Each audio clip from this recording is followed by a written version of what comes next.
Pero tayo ritong repair. Kala rito sa atin, ang issue daw, nangunguryente or may ground daw, sabi na may-ari. Noong una, hindi ako makapaniwala. Kasi first time ko makaga-encounter ng ganito eh. Sa mga amplifier, marami na ako na-encounter. Pero dito, parang ngayon pa lang, nangunguryente, literal na kuryente daw talaga. Lalo pag nakapak ka sa simento, talagang kakagating ka. Tapos, pati yung kanya, ibang gamit niya is may ugong dahil daw may kuryente dito. Sabi ko, posible naman. Ngayon, nung chinik up ko, meron nga. Meron nga. Dapat kasi, ito, nakahanda na yung transformer na kung sakaling pamalit ko. Dapat kasi, yung AC line, tapos sa may body ground, dapat walang continuity or walang resistance yan. Kapag meron yan, automatic kuryente talaga abutin mo dyan. May kuryente talaga yan. Ngayon, ito pakita ko sa inyo ha. Shoutout pala sa may-ari nito, taga bay sa Caloocan. Ayan, shoutout ha. Maraming salamat sir. Ngayon, ito pakita ko sa inyo. Ito AC line to ha. AC line. Tapos itong tester natin. Dapat kapag i-check natin to, i-tester natin to dito, dapat wala. Sa kanya meron oh. Di ba? Ayan oh, nakakabit yan ha. Meron talaga siya oh. O di ba? Ibig sabihin yung primary niya dumikit na dun sa may body. Talagang kukurintihin ka niyan. O, ito kabila. Ito kabila meron oh. Diba? Medyo mababa lang yung resistance sa kabila, pero kukurintihin ka talaga yan. Dapat wala yan. Dapat walang body ground yan. Kasi dito, naka-body ground no? Ayaw ah. Teka lang. Meron talaga oh. Di ba? Ngayon, ilang gawa ng paraan yan. Ang gagawin nyo na lang dyan is palitan lang ng transformer. Kasi delikado yan. Lalo kung may mga bata ka na kasama sa bahay. Once na, siyempre bigla niyang hawakan yung unit nyo, naka-expose, tapos nakapak simento, nakapaa, ay delikado. Mamaya madisgrasya yung kasama mo sa bahay. Ngayon ang gagawin dito, papalitan lang ito. Papalitan lang. Ang supply lang naman dyan is kadalasan 17017. Yan, 17017. Ngayon ito, galing sa may original na equalizer ito. Ang problema, meron siyang multiple na input. Kaya ginawa ko, pinag-jump ko to. Sana tama yung kinuha natin na 220. Ayan, tapos ito, malamang 1717 ito. 17017. Tatanggalin natin ito. Tatanggalin natin, tapos palitan natin. Hindi na natin i-rewind yan or kakalkalin pa kasi malamang aluminum lang din naman yan. Inuulit ko 231 na graphic equalizer ito. Galing by sa Caloocan. Tanggalin ko muna itong transformer. Tapos kung i-convert to dito. Okay, tanggalin muna natin dalawang tornilyo nya. Binaklas ko yung transformer. Buo pala. Buo yung transformer. Akala ko transformer problema. Kasi may daloy eh. Buo. Pag i-con mo dito, i-tester mo dito. Kailangan ha. Dito primary, kailangan primary lang naman eh. Tsaka sa katawan, wala oh. Diba? Wala siya oh, wala oh. Ibig sabihin, buo yan. Ang problema dito, ito yung problema oh. Yung itong pinutol ko lang eh. Ito. Yung itong dilaw na to, ground to. Body ground. Yan, body ground dito.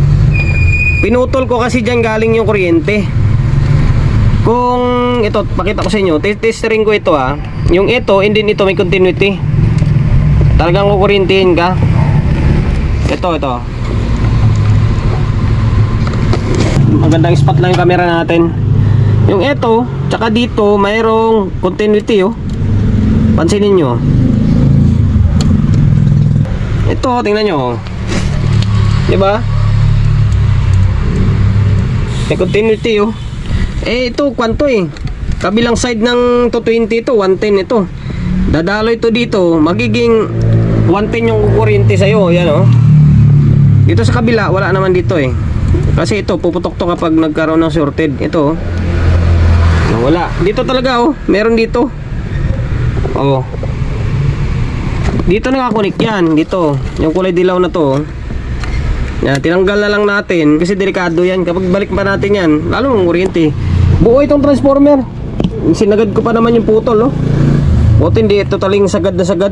Pambihira na yan. buo ito. Ngayon, ang diskarte lang dyan, huwag na ikabit ito. Huwag na ikabit ito. Hayaan na lang naka-floating yan, oh. Hayaan na lang naka-floating yan. Para mawalan siya ng ground. Okay? Ngayon, ay balik ko muna itong transformer. I-wiring natin, pambihira na yan. Tapos, ipakita ko ulit sa inyo, testerin natin kung meron pa siyang body ground. Binalik ko na yung transformer. Buo pala to. Bihira, oh. I-wiring ko na lang ulit. Sayang naman yung binaklas natin, oh. Although magamit pa naman to. Original ito. Okay. Ngayon, tinanggal natin to. Yung isang dilaw, tinanggal natin to. Tanggalin na lang natin to kasi delikado. Kakaroon ulit ng kuryente. Ngayon, pakita ko sa inyo, ah. Ito. Pin na yung merong nakatutok na test pro dyan. Ano? Oh, wala talaga, oh. Wala na. Dito talaga siya, oh. Kahit saan mo siya tusukin, no, wala na, diba? Pero kapag dito, oh, meron, oh. Pag dito, kaya nga tinanggal natin to, eh, kasi delikado yan, kukurintihin ka talaga. Okay. Ngayon binalik natin yan, o, testing natin. Tapos dito, kapit muna ako ng bulb para sigurado, ah. Okay. Nakauna to, ha, nakauna, oh. Hawakan ko. Wala na yan. Nakaraan dito, eh, pati yung chewing ko nagulat, eh. Literal talaga na kuryente siya, hindi siya yung normal na talagang ground lang na kagat-kagat. Talagang kuryente talaga siya. Ayun, wala na. Dahil dyan, oh, sa may ayun ko nga, swatang na natin kung anong voltahe na lalabas dyan. Dito ay ito, ah, AC dito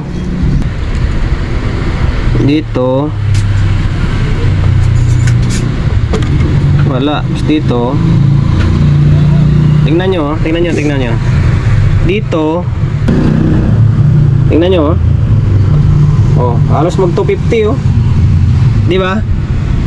Halos mag 250, oh. Yan ang literal na kuryente talaga. Literal na kuryente. Ngayon wala na yan. Kapag ibalik natin yan, sigurado mangangagat ulit yan. Ayun lang guys, buo pala. Mabilis ang video lang ito. Kahit paano, di ba, magkaroon kayo ng ideya sa akin. Akala ko transformer, eh, kaya nga inanda ko na ito. Kasi kadalasan naman kapag nangunguryente, minsan transformer niyan is nagkadikit yung primary doon sa may bakal niya. Siyempre naka-common ground yung bakal, eh kukurintihin ka. Ito naman sa senaryo, wala, oh. Kahit hawakan ko siya, oh. Wala na siya, oh. Pero kung nakakabit pa yan, ay lintik di mo mawakan yan. Gugulating ka yan. Ayan, sana pares tayo ng trouble once na ma-encounter nyo yung ganitong klaseng unit. Kung hindi man itong klaseng brand, ibang unit na nung kuryente, baka pares lang tayo. Baka dito lang, oh, sa may input. Dito ito. Yan, ihang natin yung kabila niyan dahil may daloy na kuryente dyan. Okay? Hanggang dito na lang. Okay na yung unit mo, sir. Akala ko magpapalit akong transformer. Okay na, wala nang ground nito. Maraming salamat sa pagkakatiwala mo ng unit pro sa akin, ha. Promotion, bago tayo magtapos, siyempre. Solid G Electronics Repair Shop, 61 Don Julio Gregorio Street, sa Uyo Road, sa Uyo, Quezon City. Social media pages natin, so hindi pa nakapag-follow, paki-follow, and then siyempre paki-share ng video natin sa my Facebook, YouTube channel. So hindi pa nakapag-subscribe, paki-subscribe, like, share, and then siyempre paki-hit ng bell button sa gilid para updated ka sa mga susunod na video na i-upload ko. Ingat, God bless, and then peace out in lahat.